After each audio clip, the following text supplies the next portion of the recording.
और आज हम इस लेक्चर में गास के नियम का निगमन करेंगे। जो गास नियम दिए थे, क्या नियम दिए थे हम पिछले लेक्चर में बताए थे कि फाई बराबर क्या दिए थे, फाई बराबर क्या दिए थे, फाई बराबर क्यू इंटू 1/ε0। यही नियम अपना दिए थे गास।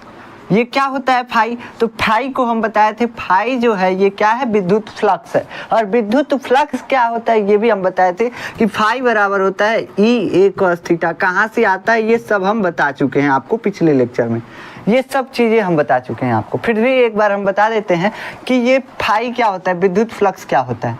विद्युत फ्लक्स बाबू कुछ नहीं होता है, एकांक क्षेत्रफल के लंबवत गुजरने वाले विद्युत क्षेत्र रेखाओं की संख्या क्या बोलते हैं, विद्युत फ्लक्स बोलते हैं। ये हम आपको पिछले लेक्चर में बताए थे।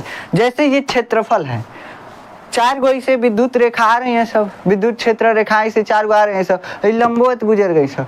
तो यही क्षेत्र रेखाओं की संख्या को हम क्या बोल देते हैं, विद्युत क्षेत्र रेखाओं की संख्या को जो एकांक क्षेत्रफल के लंबवत गुजर रही। एकांक यानी 1 मीटर लंबा 1 मीटर चौड़ा।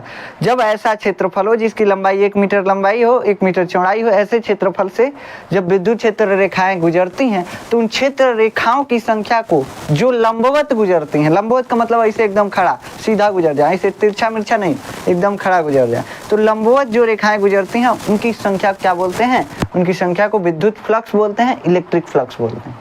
और इसी के बारे में हमारे गॉस चाचा जो थे दिए थे नियम, क्या दिए थे कि अगर कोई आवेश रखा हुआ है तो किसी भी आवेश से विद्युत क्षेत्र रेखाएं निकलती हैं।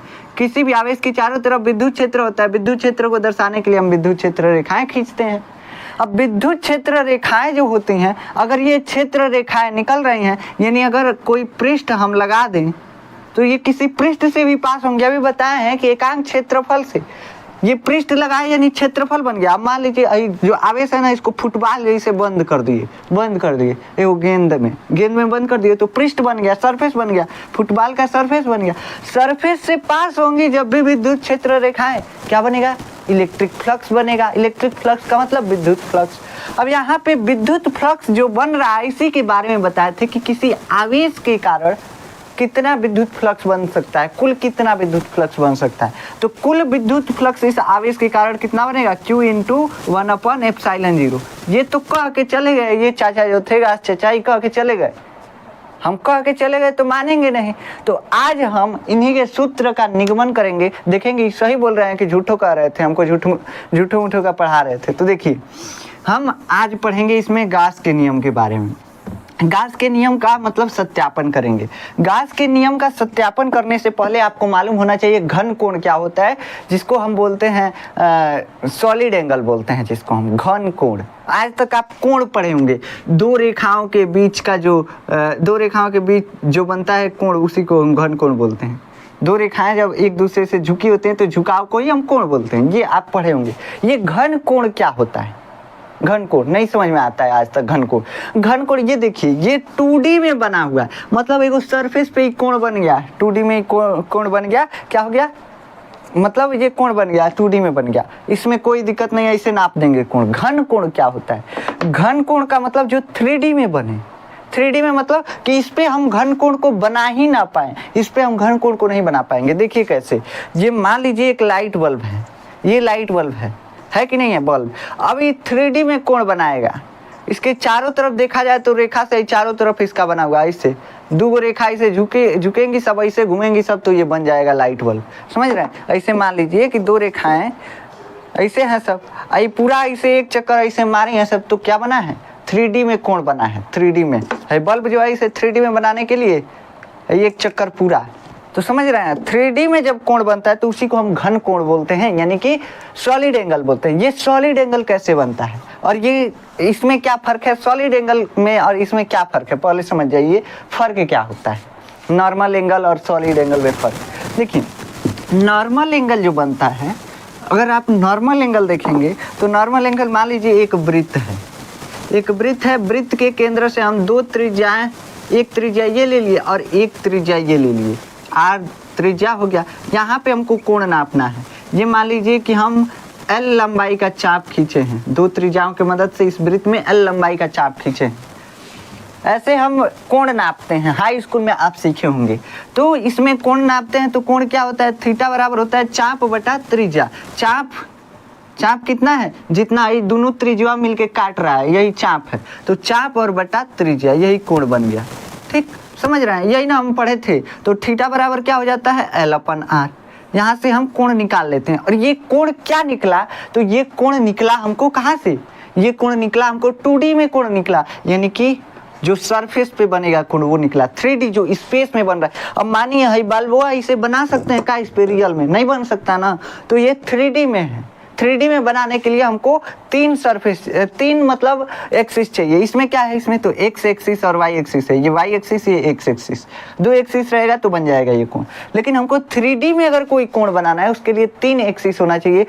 मतलब 3 एक्सिस का मतलब देखिए, इसमें लंबाई है और चौड़ाई है, 2 एक्सिस है। अब इसमें मोटाई भी रहता ना तो 3 एक्सिस हो जाता, 3D में हो जाता। तो 3D में ही हम 3D फिगर को बना सकते हैं रियल में। यहाँ पे हम 2D फिगर बनाए हैं। ये जो कोण बना है ये 2D है, यानी कि सिंपल एंगल है, सिंपल एंगल है। तो ये कोण हो गया रेखा द्वारा बना कोण। 2 रेखाओं के झुकाव को हम कोण बोलते हैं। बस यही हम जानते हैं आज तक, 2 रेखाओं के झुकाव को कोण बोलते हैं, खत्म। यही पे हमारा खत्म हो जाता है कोण। लेकिन एक होता है घन कोण, जिसको हम बोलते हैं सॉलिड एंगल। 11th में आपको बताया जाता है कि 2 पूरक राशियां होती हैं, एक होता है कोण और एक होता है घन कोण। ये बताया गया है ना, रेडियन और स्टेरेडियन मात्रक बताया जाता है 11th में। तो यहीं पे आता है घन कोण का कंसेप्ट। अब ये घन कोण हम क्यों पढ़ रहे हैं, आखिर हमको गास का नियम पढ़ रहे थे, गास के नियम का सत्यापन पढ़ना था, तो हम घन कोण क्यों पढ़ रहे हैं। देखिए, जब हम गास के नियम का सत्यापन करेंगे ना बाबू, तब हमको घन कोण बनाना पड़ेगा, घन कोण का फार्मूला बनाना पड़ेगा। इसीलिए हम घन कोण को समझ रहे हैं। अब समझिए यहाँ पे क्या चीज, हम हाई स्कूल में पढ़े थे कि किसी रेखा द्वारा हम कोण बना रहे थे। ये एक रेखा था, मान लीजिए ये भी रेखा था, ए बी कोई रेखा था। तो इस रेखा से कह रहा था कि ये मान लीजिए कोई P पॉइंट है, ये कोई P बिंदु है। तो ए बी रेखा द्वारा P बिंदु पर कितना कोण बना, ये कह देता था कि ए बी रेखा P बिंदु पर कितना कोण बना रही है, ये हमको निकालने के लिए बोल देता था। तो हम क्या कर रहे हैं कि अगर पूछ रहा है कि ए बी रेखा ही नहीं दिया होता था, पहले बस बिंदु दे दिया और ए बी रेखा दे दिया, कह दिया कि ए बी रेखा जो है P बिंदु पे कितना कोण बना रही है। तो इसका पहल का छोरवा पकड़ के यहाँ मिला दिए P पे और दूसरा को छोरवा पकड़ के मिला दिए, है जो दोनों रेखा के बीच का कोण बन रहा है, इसी को बोलते थे कि ए बी द्वारा P पर बना हुआ कोण अंतरित कर रहा है ये थीटा। ये रेखा ए बी द्वारा P पर अंतरित कोण है, मतलब कि P पर जो ए बी रेखा कोण बना रही है वो थीटा है, मान लेते हैं। थीटा नहीं मालूम है हमको, अब हम कहाँ से इसका चांद थोड़ी ना लाए नापने के लिए। तो यहाँ से क्या होगा, देखिए हम नापे बिना इसका कुछ मान रख देते हैं, थीटा मान लेते हैं, 90 डिग्री होगा, कुछ भी होगा, हमको नहीं मतलब है, हमको यहाँ पे कॉन्सेप्ट समझना है। तो यहाँ पे कुछ भी होगा हम थीटा मान लेते हैं। तो ए बी रेखा द्वारा किसी पॉइंट पर बना कोण क्या करते हैं, रेखा के दोनों छोर को इस बिंदु पे मिला देते हैं, बन गया कोण। ये रेखा है, पूछ दिया इस बिंदु पे कोण, ये रेखा जो है, ये रेखा भी मान लीजिए ए बी दूसरी रेखा, इस P पॉइंट पे कोण पूछ दिया, क्या करेंगे, पहले का छोर पकड़ेंगे, दूसरा का छोर पकड़ेंगे, मिला दिए। जो मिलाने से ये कोण बनाना, यही कोण क्या है, ए बी द्वारा P पर बना कोण है, बस। तो ये तो 2D का एंगल है, 2D का एंगल है, मतलब सिंपल कोण है, 2 रेखाओं के झुकाव है ये। और किसके द्वारा, तो किसी रेखा द्वारा हम देख रहे हैं। तो देखिए 2D कोण जो बन रहा है वो 2D के द्वारा ही बन रहा है, किसी रेखा द्वारा। रेखा 2D में ही होता है। 2D का मतलब सॉरी, देखिए 2D का मतलब होता है लंबाई चौड़ाई हो, लेकिन यहाँ पे ये रेखा जो है 1D के कारण बन रहा है। 1D मतलब 1 डायमेंशन, एक ही दिशा है, या तो आप आगे जा सकते हैं या तो पीछे जा सकते हैं, समझ रहे हैं। तो ये अभी 2D 1D ये आपको आता है वहाँ पे रिलेटिविटी में, यहाँ पे नहीं समझना है। तो बस समझिए किसी रेखा द्वारा हम कोण बना रहे हैं, तो वो बन रहा है सिंपल कोण। कौन सा कोण बन रहा है, सिंपल कोण। अब हम कहें कि अब मान लो कोई सरफेस हो, ऐसे मान लो एगो वृत्त का ऐसे चपटा कोनो अथी हो, कोनो मान लीजिए चपटा पत्थर टाइप का हो, मतलब एक प्लेट हो चपटा, इसके कारण यहाँ पे कोई P बिंदु है, इस पे कोण निकालिए, ऐसे बनाएंगे और इसका ऐसे मिला देंगे। अब देखिए यहाँ पे जो कोण बनेगा, आखिर ये रेखा दोनों तरफ से ही तो है नहीं, ये तो इस प्लेट के कारण हम कहीं से भी मिला सकते हैं, चारों तरफ से। तो ये यहाँ से भी रेखा मिलेगी, इधर से भी कहीं से आएगी, वो भी मिलेगी, समझ रहे हैं। तो चारों तरफ से मिलेगा। यहाँ पे कैसा कोण बनेगा, 3D में कोण बनेगा। यहाँ पे ऐसे नहीं बन जाएगा, ऐसे नहीं, 3D में बनेगा।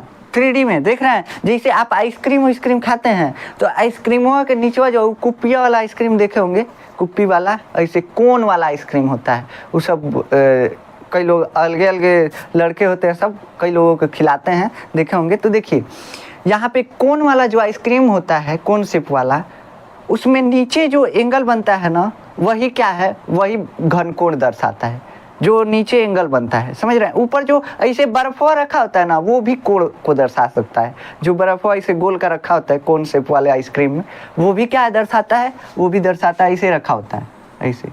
ये क्या दर्शाता है, घन कोण को दर्शाता है। तो घन कोण को दर्शाने का तरीका होता है कि कोई भी सरफेस बनाएगा।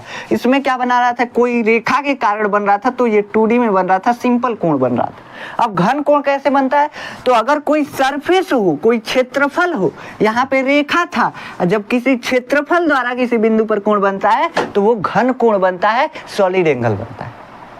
नहीं समझ में आया? देखिए बाबू, देखो थरिया देखे हैं, थरिया समझ में आता है ना आपको, तो हई थरिया ले लीजिए एगो, ठीक। अब कहा जाए कि इसके कारण ये बिंदु को, ये P बिंदु है, इस थाली के कारण P बिंदु पे क्या बनाइए, घन कोण बनाइए। तो दोनों ओर से मिला देंगे। ये तो एक्चुअल में दोनों ओर से नहीं मिलेगा, ये चारों ओर से मिलेगा रेखा, यहाँ से भी मिलेगा, अंदर से भी मिलेगा, हर तरह से मिलेगा। तो यहाँ पे एक कोण बनेगा घन कोण, और इसी कोण को हम क्या बोलते हैं, इसी कोण को हम बोलते हैं घन कोण। ये 3D में बनेगा तो इसी कोण को हम घन कोण बोलते हैं। तो इसको घन कोण को यहाँ से तो हम थीटा से दर्शा दिए 2D वाले को, इस घन कोण को ओमेगा से दर्शाते हैं। और ये ओमेगा का है, तो ओमेगा एगो सिंबल है ओमेगा। ओमेगा कैसे बनाते हैं, तो W को तनी मनी टेढ़िया दीजिए, दोनों ओर से तनी मनी मोड़ दीजिए, ये ओमेगा बन गया, ठीक। तो ओमेगा बनाने का तरीका, तो ओमेगा से दर्शाते हैं हम घन कोण को, याद रखिएगा। तो आशा है कि आपको घन कोण समझ में आया, सॉलिड एंगल समझ में आया। सॉलिड एंगल बाबू कौन सी, तो सॉलिड एंगल जो सरफेस के कारण बनेगा, जैसे रेखा के कारण बन रहा है तो वो सिंपल कोण, जब क्या बनेगा, जब किसी क्षेत्रफल के कारण कोण बनेगा तो वो घन कोण बनेगा। जैसे अगर घन कोण को आपको समझना है तो घन कोण को समझने के लिए क्या करेंगे, घन कोण कैसे बनेगा, मान लीजिए एगो थरिया ले लीजिए, थरिया के कारण किसी बिंदु P पे कोण बनाना है हमको, और उस कोण को हम क्या बोलेंगे, घन कोण। काहे से कि उस सरफेस के कारण बना है, रेखा के कारण बनता है, किसी रेखा द्वारा किसी बिंदु पे कोण बनता है तो 2D में बनता है, और किसी क्षेत्रफल द्वारा जब कोण बनता है तो 3D में बनता है, यानी कि घन कोण बनता है, सॉलिड एंगल बनता है। तो ये आपको कॉन्सेप्ट समझ में आया, आशा है। अब चलिए यहाँ पे हम सिंपल कोण को निकालने के लिए क्या कर रहे थे, अगर दो रेखा दी हुई थी, यहाँ पे दोनों समान लंबाई की रेखा थी, तो चाप हम देख ले रहे थे। यहाँ से हम थीटा का मान निकाल दे रहे थे, ये R था, ये L था। थीटा का मान कैसे निकाल रहे थे, चाप बटा त्रिज्या L/R, खत्म। ऐसे निकाल रहे थे वृत्त वाले में। जो सिंपल कोण है 2D में जो एंगल बन रहा है, उसके लिए ये फार्मूला लगाते थे, कोण बराबर चाप बटा त्रिज्या, कोण बराबर चाप बटा त्रिज्या। जहाँ देखते थे कोण बराबर चाप बटा त्रिज्या, यही लगा देते थे। अब भाई घन कोणवा कैसे निकालें, गड़बड़ा गया। कहाँ से कि क्षेत्रफल के कारण बन रहा है, इस क्षेत्रफल के कारण बन रहा है। अब कैसे निकालेंगे, तो अब इसको निकालने के लिए एक तरीका होता है। क्या तरीका होता है, देखिए जैसे आप सिंपल कोण को निकालते हैं, इसको भी निकालने का एक तरीका होता है। घन कोण को निकालने का तरीका होता है कि क्षेत्रफल के साथ cos थीटा बटा R स्क्वायर। ये क्या होता है, क्षेत्रफल के साथ cos थीटा बटा R स्क्वायर। इसका मतलब क्या है, देखिए ये मान लीजिए कि कोई क्षेत्रफल है, इसके कारण यहाँ पे कोण बना, इसके कारण यहाँ पे घन कोण बना, इसके कारण यहाँ पे घन कोण बना। इसको ओमेगा से हम दर्शा रहे हैं। तो ये ओमेगा क्या होगा, ये P बिंदु पे कोई कोण बन रहा है, ओमेगा बन रहा है घन कोण, फोर्स एंगल बन रहा है। इसका जो क्षेत्रफल है वो हम मान लेते हैं 10 मीटर स्क्वायर होगा, 50 मीटर स्क्वायर होगा, कुछ भी होगा, हमको नहीं मालूम है। हम A मान लेते हैं, A मीटर स्क्वायर है। क्या मान लेते हैं, A मीटर स्क्वायर है, ठीक। बाबू क्या माने, ध्यान दो यहाँ पे, ना इधर उधर देखोगे समझ में नहीं आएगा। तो जब तक पढ़ा रहे हैं तब तक तो इधर देखो, बाद में इधर उधर देखते रहना। देखिए यहाँ पे ये जो घन कोण है इसको नापने का तरीका क्या है? घन कोण को नापने का तरीका है, यहाँ पे हम मान लिए कि ये क्षेत्रफल जो है इसका कुछ भी क्षेत्रफल होगा, 50 मीटर स्क्वायर हो, 10 मीटर स्क्वायर हो, कुछ भी हो, हमको उससे नहीं मतलब। आप जमीन उमीन लेने जाते हैं, चाहे रूम कमरा वमरा बनवाते हैं, कहते हैं हमको 44 स्क्वायर फीट का कमरा बनवाना है, हमको इतना स्क्वायर फीट का बेड चाहिए। वैसे ही है, मानिए है एरिया जो सरफेस एरिया है ये कितना मीटर स्क्वायर का है? ए मीटर स्क्वायर का। हम नापे नहीं है, मालूम नहीं है, इसलिए एज्यूम कर रहे हैं। अब ये जो मान लेते हैं ये दोनों दूरी जो है बराबर है, यहाँ पे आर है, यहाँ पे भी आर है, ठीक, ये आर है। तो अब इस घन कोण को नापने का तरीका क्या होगा? इस घन कोण को नापने का तरीका होगा ये ओमेगा बराबर क्या हो जाएगा? ये ओमेगा बराबर हो जाएगा ए बटा में आर स्क्वायर। अब ये कहाँ से आता है इसको आपको नहीं समझना है, इसको आपको नहीं समझना है। जैसे हम बताए थे कि ये जो 2D में एंगल होता है ये क्या होता है? चाप बटा त्रिज्या, चाप बटा त्रिज्या। तो ये पूछने गए कहाँ से आता है, नहीं ना? तो यहाँ पे भी मत पूछिए कहाँ से आता है, इसका ज़्यादा डेरिवेशन किया जाता है। देखिए ये जो मतलब प्रयोग भी किया जाता है, डेरिवेशन किया जाता है, तब आता है। तो यहाँ पे जो ये थीटा है वो निकाल लिए है। अब यहाँ से ओमेगा कहाँ से आता है मत पूछिए, कहाँ से कि हम यहाँ पे जैसे फार्मूला बनाए वैसे ओमेगा का भी फार्मूला बना रहता है। तो हम यहाँ पे फिजिक्स में इसको, हमको मैथ तो पढ़ना नहीं है कि हम 3D एंगल समझाएं आपको। तो 3D एंगल बनाने के लिए, 3D एंगल मतलब नापने के लिए हम ओमेगा बराबर क्या लेते हैं? क्षेत्रफल। देखिए जैसे यहाँ चाप ले रहे थे एल और आर, चाप बटा त्रिज्या, वैसे ही यहाँ एल के जगह यहाँ पे क्या आ गया है? एल के जगह यहाँ पे आ गया है एरिया, एरिया यानी क्षेत्रफल, और क्षेत्रफल यानी एरिया। अब यहाँ पे आर स्क्वायर हो जाता है, आर स्क्वायर इसलिए कि लाइनिया जो आर है ये इसके चारों तरफ घुमा हुआ है, इसके चारों तरफ है, इसलिए ये आर स्क्वायर हो गया। ठीक, समझ रहे हैं? तो यहाँ से हम कोण निकाल लिए, क्या हम कोण निकाल लिए? कितना निकाले? ओमेगा बराबर ए बाई आर स्क्वायर, ए बटा में आर स्क्वायर। लेकिन कब निकाले? इस क्षेत्रफल का सदिश देखा जाए। देखिए इस क्षेत्रफल एक्चुअल में ऐसे है, ऐसे, समझ रहे हैं ना बाबू? देखो है गोल का एगो थरिया लाए, गोल का थरिया लाए, ऐसे लगा दिए, ऐसे। जैसे ये मान लीजिए छोटा सा है, छोटा सा, समझ रहे हैं? ये छोटा सा है, ऐसे लगाया हुआ है ये क्षेत्रफल, और यहाँ से ये रेखा गया हुआ है, यहाँ से ये रेखा गया हुआ है, ठीक। तो ऐसे है। अब इस क्षेत्रफल का क्षेत्रफल सदिश क्या होगा? तो क्षेत्रफल सदिश इधर होगा। क्षेत्रफल सदिश के बारे में हम आपको पिछले लेक्चर में बताए थे। क्षेत्रफल सदिश का मतलब किसी भी क्षेत्रफल के लंबवत जो भी रेखा दिखाएगी वो क्षेत्रफल सदिश को, इस क्षेत्रफल का क्षेत्रफल सदिश इसके लंबवत इस तरफ, समझ रहे हैं ना? ये मान लीजिए ये क्षेत्रफल है, इसका क्षेत्रफल सदिश इसके लंबवत, ठीक। तो क्षेत्रफल सदिश का मतलब किसी भी क्षेत्रफल के लंबवत जो रेखा दिखाती है दिशा को, वही क्षेत्रफल सदिश होता है। यहाँ पे ये जो क्षेत्रफल सदिश, ऐसे ये क्षेत्रफल, इसका सदिश कैसे होगा? एकदम ऐसे होगा। अब इस आर से देखा जाए इस बिंदु पे, तो ये जो बिंदु है इस बिंदु का स्थिति सदिश भी इधर ही जा रहा है। तो इन दोनों का जो अलाइनमेंट है वो एक ही पे है, यानी यहाँ पे कोण बन रहा है थीटा बराबर 0 डिग्री, थीटा बराबर 0 डिग्री। यानी कि इधर से ये मान लीजिए ऐसे इस पॉइंट से जो भी रेखाएं निकल रही हैं वो किरण है, मान लेते हैं किरण, मतलब कि वो दिशा को भी दिखाती हैं। तो यहाँ से इस बिंदु पे इस पॉइंट से ये रेखा जो निकल रही है ये इधर दिशा दिखाएगी, किसके दिशा में? तो क्षेत्रफल सदिश भी इधर ही है, और ये इसकी भी दिशा, आर की भी दिशा इधर ही होगी। तो यहाँ पे क्या हो गया? थीटा बराबर 0 डिग्री। यहाँ पे कोई दिक्कत नहीं है, यहाँ पे हमको दिक्कत नहीं है। लेकिन दिक्कत आएगा कहाँ पे? घनकोण समझने में। घनकोण हम इतना डीपली क्यों समझा रहे हैं अभी आपको समझ में आएगा। कहाँ से कि गाउस का नियम का जो सत्यापन होता है अगर आप देखेंगे तो आपको समझ में नहीं आएगा, इसी चक्कर में समझ में नहीं आता है आपको। बस घनकोण समझ जाएंगे तो आपको गाउस के नियम का सत्यापन समझ में आ जाएगा, ठीक। तो यहाँ पे हम 0 डिग्री था तो क्या लिख दिए थे? ओमेगा बराबर लिख दिए थे ए बटा में आर स्क्वायर। 0 डिग्री जब था, 0 डिग्री जब कोण था किसके किसके बीच? क्षेत्रफल और त्रिज्या के बीच जो कोण था वो 0 डिग्री था। यहाँ पे क्षेत्रफल सदिश भी इधर ही था और त्रिज्या सदिश भी इधर ही था, तो हम मान लिए, ठीक। तो हम कहे कि यहाँ पे ओमेगा बराबर ए बटा में आर स्क्वायर। अब कहे कि क्षेत्रफलवा जो है तनि मनी तिरछा है, तनि मनी क्या है बाबू, तिरछियाया हुआ है। तिरछियाया हुआ का मतलब, और पी बिंदु यहाँ पे है। अब ये पी बिंदु पे हमको घन कोण निकालना ही है। अब हमको घन कोण निकालना ही है तो क्या करेंगे, घन कोण निकालना ही है तो क्या करेंगे। देखिए सॉरी, एक्चुअल में हम इसमें ये दूरी आर माने थे, लेकिन एक्चुअल में ये बीच वाला दूरी आर होता है। इसके लिए सॉरी, कभी कभी थोड़ा सा दिक्कत हो जाता है, गड़बड़ा जाता है। देखिए ये बीच वाला जो दूरी ले रहे हैं ना, सरफेस के बीच में एकदम जिस पॉइंट पे हम एरिया वेक्टर को ले रहे हैं उसी को हम आर मानते हैं एक्चुअली में। ठीक, तो इसके लिए सॉरी, आप देख लीजिएगा बीच में जो हम बना रहे रेखा यही आर है। तो यहाँ पे हम ये क्षेत्रफल माने, ये क्षेत्रफल का सदिश किधर जाएगा, क्षेत्रफल के लंबवत, यानी क्षेत्रफल सदिश इधर है, ए वेक्टर जो है इधर है, और इस बिंदु से जो रे निकलेगा, इस बिंदु से जो लाइन निकलेगा वो किधर निकलेगा, इधर निकलेगा। ठीक, तो इन दोनों के बीच कितना कोण बन रहा है, थीटा बन रहा है।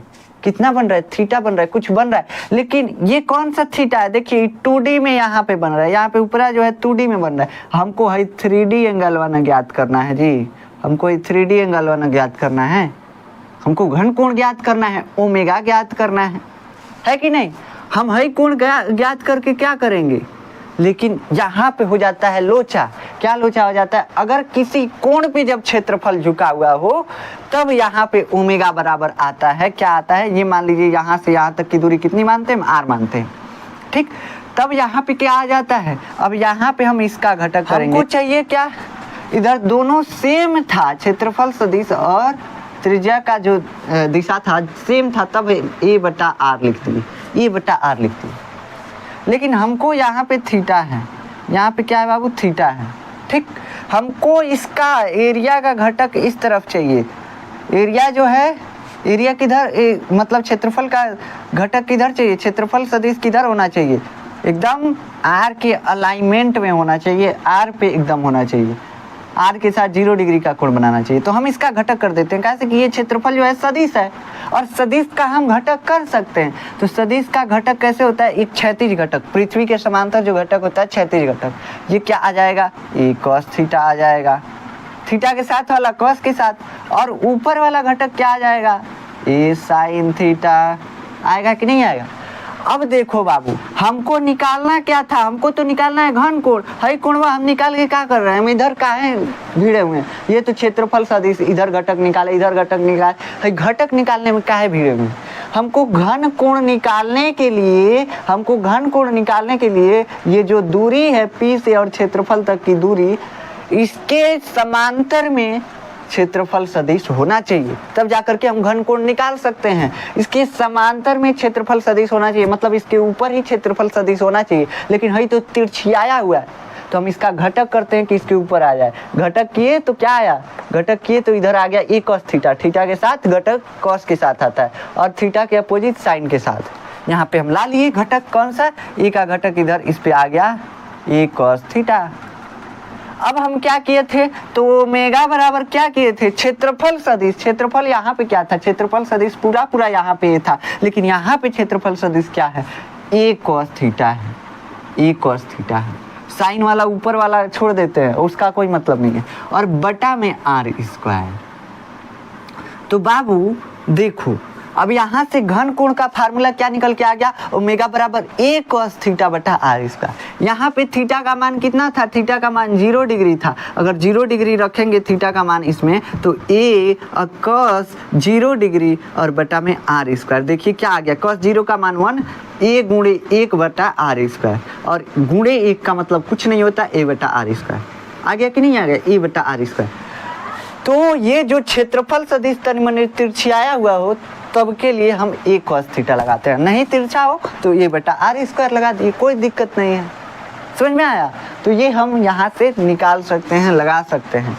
तो आशा है कि आपको घन कोण निकालना समझ में आया। घन कोण कैसे निकालते हैं बाबू, घन कोण निकालने के लिए सिंपल सा हम क्या करेंगे, क्षेत्रफल सदिश का घटक किसके तरफ करेंगे, जो क्षेत्रफल से बिंदु तक की दूरी है उसके समांतर घटक करेंगे। ठीक, ये जो दूरी है इसके समांतर घटक करेंगे। घटक क्या आएगा, a cos थीटा आएगा। आप सिंपल सा फार्मूला याद रखिए, अगर अभी तक नहीं समझ में आया तो आप सिंपल सा फार्मूला याद रखिए कि घन कोण का फार्मूला होता है ओमेगा बराबर a cos थीटा बटा r स्क्वायर।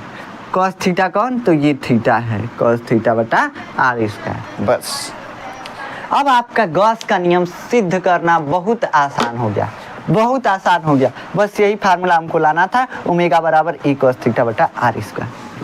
चलिए हम पहला फार्मूला क्या जानते हैं, पहले एगो आवेश लीजिए, पहले एगो क्यू आवेश लेते हैं। हमको फार्मूला क्या लाना है पहले लिखना है हमको। गॉस चाचा ने क्या बोला था कि फाई बराबर क्यू इंटू 1/ε0, ऐसा होता है, वो जानते थे। हमको ये सिद्ध करना है कि झूठो बोल रहे हैं कि सही बोल रहे हैं। तो अब देखो, अब यहाँ पे हम आवेश ले लिए क्यू, आवेश ले लिए क्यू। अब इस आवेश को गासियन पृष्ठ से घेर दो, गासियन पृष्ठ। ये गासियन पृष्ठ जो है ना, ये इरेगुलर हो सकता है, गोल हो सकता है। इरेगुलर का मतलब कैसनो टेढ़ बकटेढ़ कैसनो हो सकता है, कोनो दिक्कत नहीं है, पचकल ढचकल चलेगा, सब गासियन पृष्ठ चलता है। तो हम यहाँ पे पचकल ढचकल बना रहे हैं थोड़ा सा, कहाँ से कि हम जनरल फार्मूला निकालेंगे। आप चाहें तो गोली गासियन पृष्ठ लीजिए, कैसा भी पृष्ठ हो सकता है, बस वो पृष्ठ इस आवेश को पूरी तरह ढकना चाहिए, पूरी तरह ढकना चाहिए। बंद गासियन पृष्ठ लेना है, बंद गासियन पृष्ठ, ठीक। तो बंद गासियन पृष्ठ, काल्पनिक बंद गासियन पृष्ठ ले लिए, कल्पना के हिसाब से लिए। ये काल्पनिक है, यहाँ पे पृष्ठ तो है नहीं, काल्पनिक है, तो काल्पनिक है और बंद है, पचका ढचका हुआ, हमको उससे मतलब नहीं है, बंद है, कैसा भी शेप हो, शेप से कोई मतलब नहीं है। यहाँ पे हम बंद गासियन पृष्ठ ले लिए। ये मान लिए आवेश है, इस बिंदु पे आवेश है Q, इसको मान लेते हैं P। समझ में आया। अब यहाँ पे हम निकालते हैं आपका विद्युत क्षेत्र पर, सॉरी फाई निकालते हैं। फाई क्या होता है, फाई मतलब विद्युत फ्लक्स निकालते हैं। इस आवेश के चारों तरफ विद्युत फ्लक्स निकालते हैं। इस आवेश के कारण इस बिंदु पे पहले हम क्या करते हैं, देखिए हम क्या करते हैं, अगर हम छोटे से पार्ट से, छोटा सा पार्ट से अगर हम विद्युत फ्लक्स निकाल लें तो हम क्या करेंगे, हम ऐसे छोटे छोटे पार्ट से विद्युत फ्लक्स निकाल के जोड़ देंगे तो पूरे जितना भी सरफेस है उससे निकल जाएगा। तो हम पहले शुरू करते हैं कैसे कि इरेगुलर सरफेस है, इरेगुलर सरफेस मतलब कि अटरंडम सरफेस है, पचकल ढचकल है। तो पहले तनी मनी से निकालते हैं, तनी मनी से कितना गुजरता है, और उसके बाद तनी तनी निकाल करके क्या कर देंगे, जोड़ देंगे, तनी तनी निकाल करके जोड़ देंगे। तो अब देखिए अब क्या करते हैं, यहाँ पे हम पहले हम मान लेते हैं ये जो हम एरिया लिए हैं छोटा सा है, देखिए ये बल्ब है, फुटबॉल के जैसा दिख रहा है ना, फुटबॉल के जैसा। इसके अंदर मान लीजिए वो आवेश रखा हुआ है, एगो आवेश फेंक दिए इसके अंदर, ठीक। इस पे छोटा एरिया ले लिए, छोटा सा एरिया ले लिए, छोटा सा एरिया, ठीक। अब ये छोटा सा एरिया को हम मान लेते हैं कि DA एरिया है, ये एरिया जो है DA है और इसका सदिश इधर है, ठीक। DA एरिया मान लिए। अब इस पे हमको, इस DA क्षेत्रफल पे हमको विद्युत फ्लक्स निकालना है, इससे निकलेंगी विद्युत क्षेत्र रेखाएं। हम मान लेते हैं कि इससे जो विद्युत क्षेत्र रेखाएं निकल रही हैं ऐसे निकल रही हैं, ठीक। इसे थोड़ा सा सरफेस ऐसे बनाते हैं, ठीक। यहाँ से इस सरफेस का क्षेत्रफल सदिश इस तरफ है, यहाँ से मान लेते हैं ऐसे, ये आवेश के चारों तरफ तो विद्युत क्षेत्र रेखाएं निकलती हैं, आप जानते ही हैं, आवेश के चारों तरफ निकल रही। ये कोई विद्युत क्षेत्र रेखा ऐसे गई, ई ऐसे गई, ई जो है ऐसे गई, ठीक। समझ रहे हैं कि नहीं समझ रहे हैं, ई जो है इधर ऐसे गई। तो जो विद्युत क्षेत्र रेखा है वो कैसे है, इधर गई, ठीक। अब इधर गई तो यहाँ से मान लेते हैं ये क्षेत्रफल सदिश है, क्षेत्रफल सदिश के साथ ये थीटा कोण बनाते हुए गई। क्षेत्रफल सदिश का मतलब कि इस छोटे से क्षेत्रफल का वेक्टर है, DA का वेक्टर है, ठीक। क्षेत्रफल सदिश क्षेत्रफल के लंबवत, इसके लंबवत DA वेक्टर है। अब क्या हुआ, ऐसे गया तो हमको फार्मूला मालूम है, अभी बताए हैं, फाई बराबर क्या होता है, E into DA cos theta, E into A cos theta हम बताए थे, E into A cos theta, यही बताए थे बाबू। हम क्या निकाल रहे हैं, हम छोटे से क्षेत्रफल से विद्युत फ्लक्स निकाल रहे हैं, छोटे से क्षेत्रफल से, बहुत छोटका है, बहुत छोटका। जब कोई भी चीज़ बहुत छोटका होता है तो उसके साथ D लगा देते हैं, D phi, D phi E, ये फाई ई निकाले थे, तो डी फाई ई यानी कि इस छोटे से क्षेत्रफल के कारण विद्युत फ्लक्स, इस छोटे से क्षेत्रफल के कारण विद्युत फ्लक्स डी फाई ई हम मान लेते हैं बराबर, जब कोई भी बहुत छोटा होता है ना तो उसके साथ डी लगा देते हैं, तो इसीलिए यहाँ पे डी लगा दिए हैं। आपको हम बताए थे जब हम सिंपल मैथ पढ़ा रहे थे, बेसिक मैथ, ई यहाँ पे विद्युत क्षेत्र की तीव्रता इस आवेश के कारण इधर होगी, इधर, ठीक, ई मान लेते हैं, ठीक। उसके बाद ये वेक्टर, इसका डीए वेक्टर है, डीए वेक्टर का परिमाण कितना होगा, ये डीए होगा, डीए वेक्टर का परिमाण कितना होगा, डीए होगा, डीए जो क्षेत्रफल सदिश है इसका परिमाण निकालेंगे तो कितना होगा, डीए होगा, बस वेक्टर हट जाता है, यही ना है। तो हम क्या लिख दिए, यहाँ पे लिख दिए डी ए, और उसके बाद यहाँ पे कॉस थीटा पहले से है, कॉस थीटा पहले से है। देखिए थोड़ा सा हम यहाँ पे नीले मार्कर से लिख देते हैं जो पहले से है, यहाँ पे ई जो था ये भी पहले से है, कॉस थीटा भी पहले से है, कॉस थीटा भी पहले से है। कॉस थीटा कौन सा है, ये कॉस थीटा है। देखिए हम आपको बताए थे कि कोई अगर सरफेस हो, ऐसे सरफेस हो और इससे ऐसे निकल रहा है विद्युत क्षेत्र और यहाँ से एरिया वेक्टर, इन दोनों के बीच का कोण थीटा हो तो फाई बराबर क्या होता है, ई इंटू ए कॉस थीटा। यही बताए थे कि नहीं बताए थे बाबू, ध्यान रखो, यही बताए थे ना, ई इंटू ए कॉस थीटा।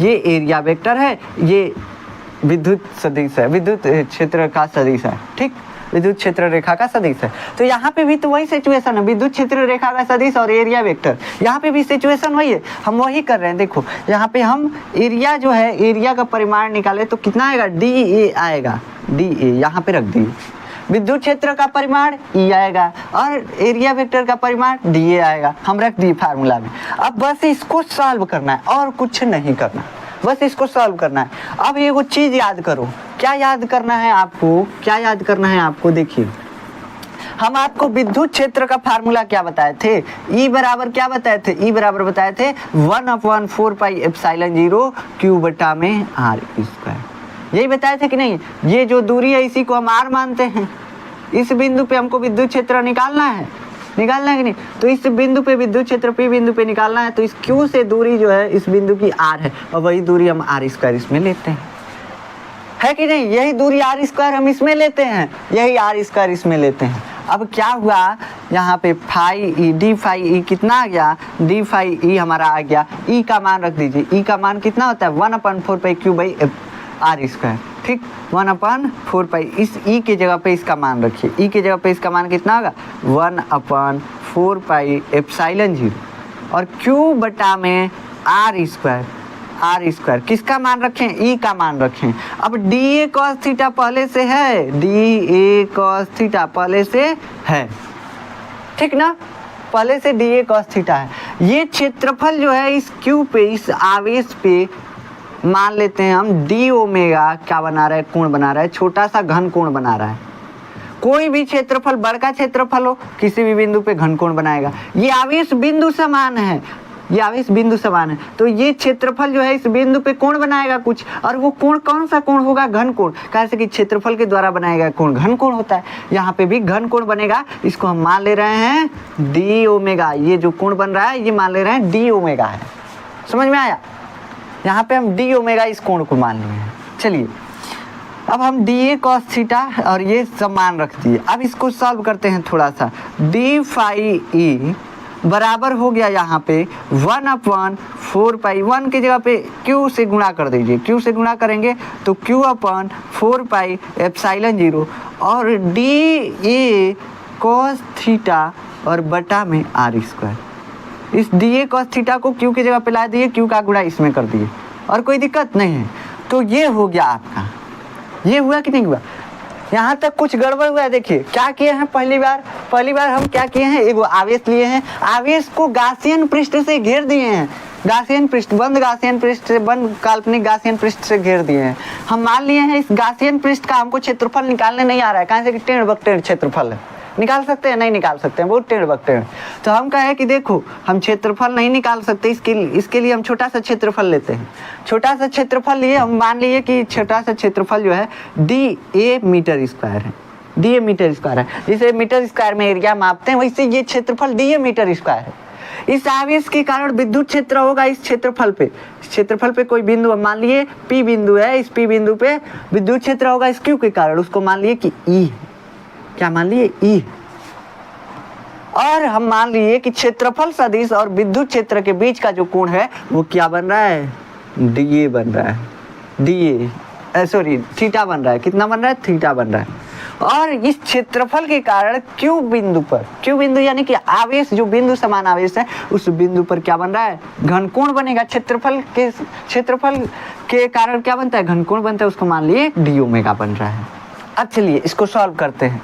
अब जब इसको सॉल्व किए तो क्या किए कि हमको पता है कि फाई बराबर होता है E इंटू ए कॉस थीटा, लेकिन है जो छोटका क्षेत्रफल है, बहुत छोटका क्षेत्रफल है, इससे विद्युत क्षेत्र रेखाएं बहुत कम निकलेंगी। अब बहुत कम संख्या में विद्युत क्षेत्र रेखाएं निकलेंगी, इसका मतलब कि बहुत कम विद्युत फ्लक्स होगा, बहुत छोटका विद्युत फ्लक्स। जब भी कोई छोटका आता है ना तो उसके साथ छोटका डी लगा देते हैं। छोटका डी का मतलब बहुत छोटका है, बस। यहाँ पे डी फाई ई क्या दर्शा रहा है, छोटे से क्षेत्रफल के कारण विद्युत फ्लक्स। डी फाई ई का मतलब छोटे से क्षेत्रफल के कारण विद्युत फ्लक्स, छोटे से क्षेत्रफल से कितनी विद्युत क्षेत्र रेखाएं गुजरेंगी, यही है डी फाई ई। और यहाँ पे ई हम रख दिए, और क्षेत्रफल क्या है, देखिए यहाँ पे ई का मान अभी भी ई है, हम ई रख दिए, विद्युत क्षेत्र का मान रख दिए। ए कॉस थीटा, ए मतलब क्षेत्रफल कितना है, तो क्षेत्रफल को हम डी ए माने हैं, डी ए रख दिए। कॉस थीटा यानी कि ई और ए के बीच का कोण, यानी विद्युत क्षेत्र और एरिया वेक्टर के बीच का कोण का कॉस थीटा ले लेते हैं, फार्मूला पे हम रख दिए। सॉल्व कर रहे हैं। ई का मान हम जानते हैं 1/4 पे epsilon 0 Q by R square. R क्या होता है, यही बीच की दूरी है, Q से P तक की दूरी R है, ठीक, आर स्क्वायर ले ली। अब हम क्या किए, Q का गुना 1/4 पाई में किए तो Q बटा 4 पाई आर 4 पाई एप्सिलॉन 0 आ गया। अब यहाँ पे आर स्क्वायर नीचे बचा था, डी ए को यहाँ पे भेज दिए, या आर स्क्वायर को डी ए कॉस थीटा के नीचे भेज दिए, तो डी ए कॉस थीटा के नीचे आर स्क्वायर भेजे। अब यहाँ पे कुछ ध्यान दो बापू, यहाँ पे कुछ ध्यान दो, यहाँ पे कुछ बन रहा है। क्या बन रहा है, देखिए ध्यान देंगे तो आपको बहुत कुछ यहाँ पे दिखेगा कि डी ए कॉस थीटा बटा आर स्क्वायर क्या बन रहा है, डी ए कॉस थीटा बटा आर स्क्वायर क्या बन रहा है। हम अभी ओमेगा का फार्मूला बताए हैं, ए कॉस थीटा बटा में आर स्क्वायर, यही बताए हैं कि नहीं बताए हैं। यहाँ पे इस क्षेत्रफल और यही ना त्रिज्या है, यहाँ से Q से और P तक की त्रिज्या यही ना है, तो इसके बीच कितना कोण बन रहा है, थीटा। ये क्षेत्रफल है, क्षेत्रफल का बिंदु के साथ कोण कितना है, थीटा बन रहा है। क्षेत्रफल सदिश का बिंदु से जो लाइन आया उसके साथ कितना कोण बन रहा है, थीटा।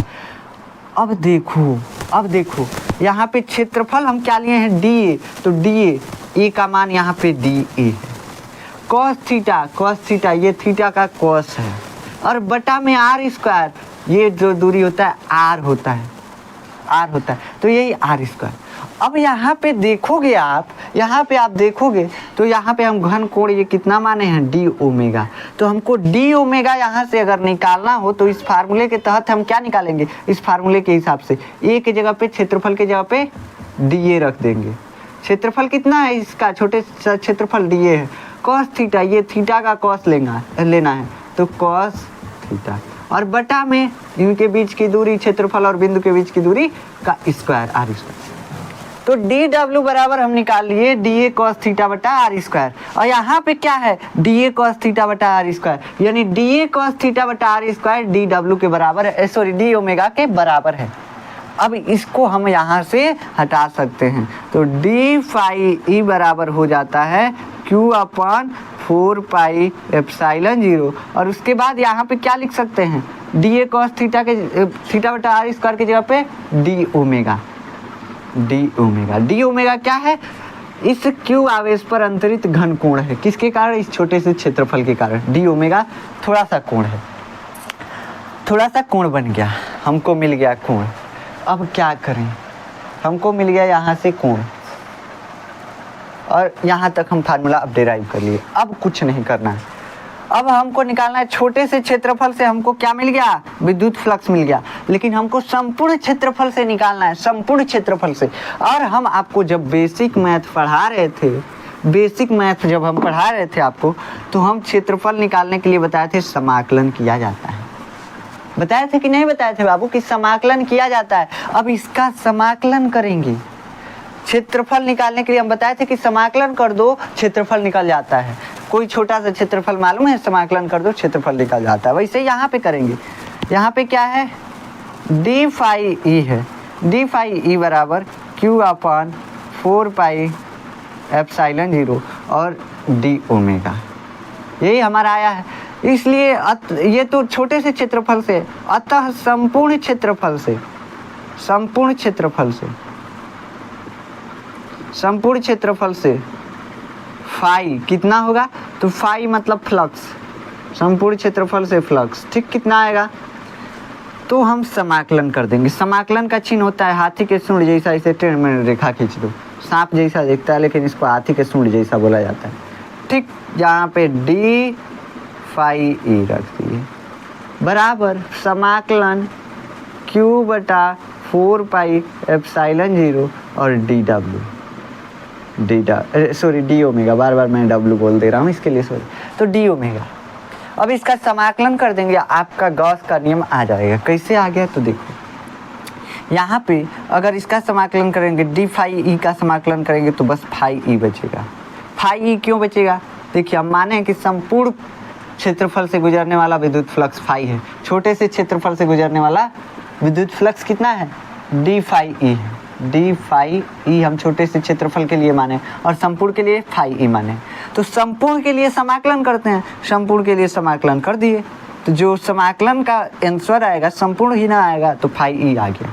फाई ई बराबर कितना आता है, ये देखिए, ये क्यू जो है कांस्टेंट है, 4 पाई एप्सिलॉन 0 कांस्टेंट है, जो आवेशवार रखे हैं वो बदल रहा है का, बार बार हरदम बदल रहा है, कभी 10 कूलम 15 कूलम 20 कूलम नहीं बदल रहा है, जो रख दिए वो रख दिए, खत्म बात।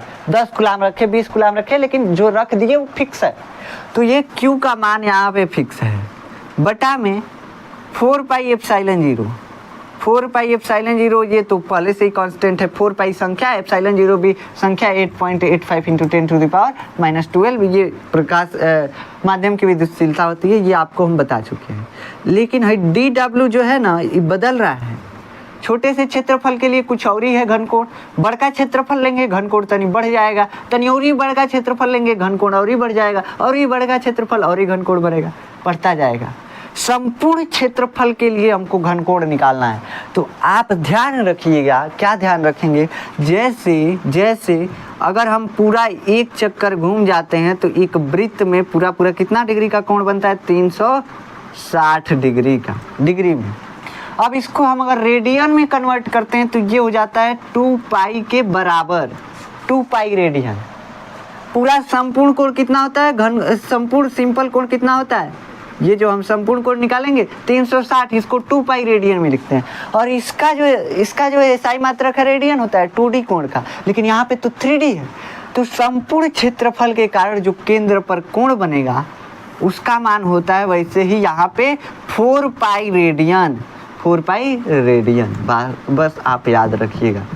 जो पूरा संपूर्ण कोण होता है, जैसे संपूर्ण कोण 2D में होता है 360 डिग्री बराबर 2 पाई, वैसे ही वो संपूर्ण क्षेत्रफल के कारण जो केंद्र पर एक कोण बनेगा ना, वो कितना होता है, तो 4 पाई होता है।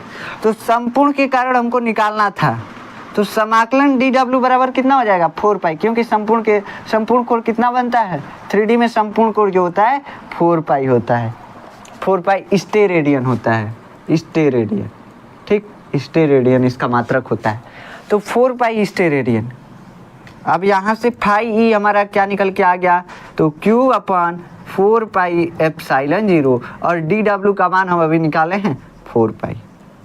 अब यहाँ से 4 पाई से 4 पाई को उड़ा दो, जैसे उड़ाएंगे 4 पाई से 4 पाई, फाई ई बराबर क्या आ जाएगा, फाई ई बराबर क्या आ जाएगा, क्यू बटा एप्सिलॉन 0, और यही तो गॉस का नियम है। इसको ऐसे भी तो लिख सकते हैं, फाई ई बराबर 1 अपन, यहाँ पे क्यू को अलगे कर दीजिए, क्यू गुणे 1 अपन एप्सिलॉन 0, कोनो दिक्कत, यही गॉस का नियम है, हम सिद्ध कर दिए गॉस का नियम।